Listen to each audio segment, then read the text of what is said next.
এই যে রাস্তায় রাস্তায় বাধা দিচ্ছেন, পথে পথে পুলিশের তল্লাশি করছেন, গণপরিবহন বাস ট্রাক বন্ধ রাখছেন, মানুষের যাওয়া কি বন্ধ রাখতে পারছে?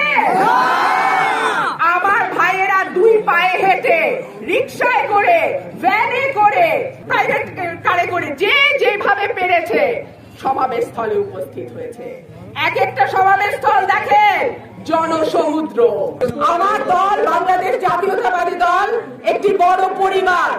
এই পরিবারের একজন সদস্যকে আমরা হারিয়েছি। এই পরিবারের একজন সদস্যকে বিনা দোষে, বিনা কারণে, শুধুমাত্র লিফলেট বিতরণ করবার জন্য পাখির মতন গুলি করে এই হাসিনার পুলিশ হত্যা করেছে।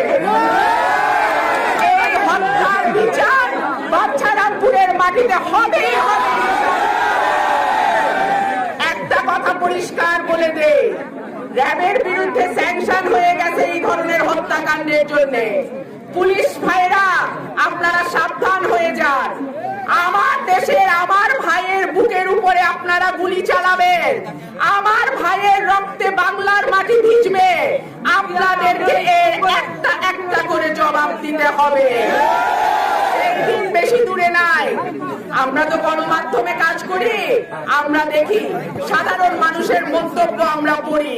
2014 এবং 2018-তে যেইভাবে বিনা ভোটে লুটপাটের মাধ্যমে মধ্যরাতে নির্বাচন করে ক্ষমতায় আসছে, মনে করেন না 24 সালে আপনারা সেই ওয়াকওভার পাবেন।